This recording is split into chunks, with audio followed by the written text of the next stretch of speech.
दिल्ली के चुनावी जंग अब थम गई है। मतदाताओं ने अपने मन की सरकार चुन ली है।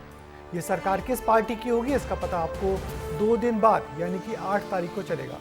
मगर चुनाव बाद हुए सर्वे से सत्ताधारी आम आदमी पार्टी की नींद तो उड़ गई है। 10 में से 8 एग्जिट पोल ने बीजेपी की सत्ता में वापसी और आपकी विदाई बताई है। वैसे तो ये बस सर्वे है, मगर आज दिन भर वोटिंग के दौरान क्या क्या हंगामा होता रहा, सब कुछ देखिए आप इस रिपोर्ट में।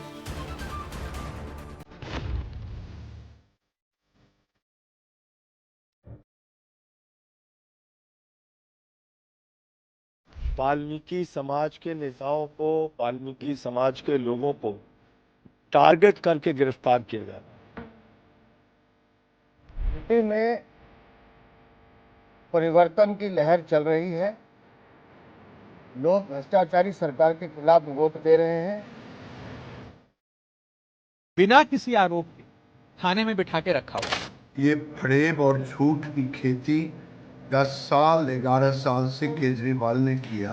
भारत विकसित तभी होगा जब भारत शिक्षित होगा। तो अभी तो भारत शिक्षित भी नहीं है और ऐसा किसी अधिकारी को कहना भी सही नहीं है।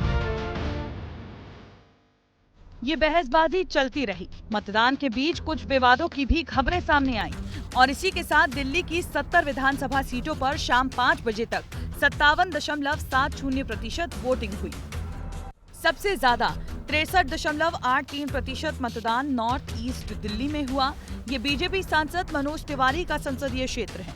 वहीं पिछले चुनाव की बात करें तो 2020 में 62.59% मतदान हुआ था। तब आम आदमी पार्टी ने 62 सीटें जीती थी। वहीं 2015 में 67.12% मतदान हुआ था। तब आम आदमी पार्टी ने 70 में से 67 सीटें जीती थी। इसके अलावा दिल्ली विधानसभा चुनाव में वोटिंग के बाद एग्जिट पोल की बात अगर करें तो 9 एग्जिट पोल्स के मुताबिक 8 में बीजेपी सरकार बन रही है। वहीं एक एग्जिट पोल के मुताबिक आम आदमी पार्टी को बहुमत मिल रही है। सरकार बनाने के लिए 70 में से 36 सीटों की जरूरत है और मैट्रिक्स के आंकड़े बताते हैं कि आम आदमी पार्टी को 32 से 37 सीटें मिल रही हैं। वहीं बीजेपी को 35 से 40 सीटें और कांग्रेस को 1 सीट मिल रही है। वीप्रेसाइट के आंकड़े बताते हैं कि आम आदमी पार्टी को 46 से 52 सीटें, बीजेपी को 18 से 23 सीटें, कांग्रेस को 1 सीट मिल रही है। एग्जिट पोल के पोल ऑफ पोल्स में बीजेपी को 41, आम आदमी पार्टी को 28 और कांग्रेस को 1 सीट मिलने का अनुमान है। दिल्ली की जनता को बधाई देता हूं। दिल्ली में आपदा जा रही है, भारतीय जनता पार्टी आ रही है। बाकी ठीक है, अब तो पोलिंग हो गई है। अब इंतजार करते हैं 8 तारीख का। और अच्छा हम लोगों ने चुनाव लड़ा है। जिस कांग्रेस को दिल्ली में कुछ नहीं समझा जाता था, उसने सारी समीकरण बदले हैं। मुझे लगता है कि आम आदमी पार्टी को एग्जिट पोल हमेशा कम आंकते रहे हैं और उसका बड़ा कारण ये है कि आम लोगों की जो आवाज है वो अक्सर भारतीय जनता पार्टी के जो दबंग हैं वो दबाते हैं। हालांकि हमें ये भी ध्यान रखना होगा कि ये एग्जिट पोल है जो कई बार सही और कई बार गलत भी साबित हुए हैं।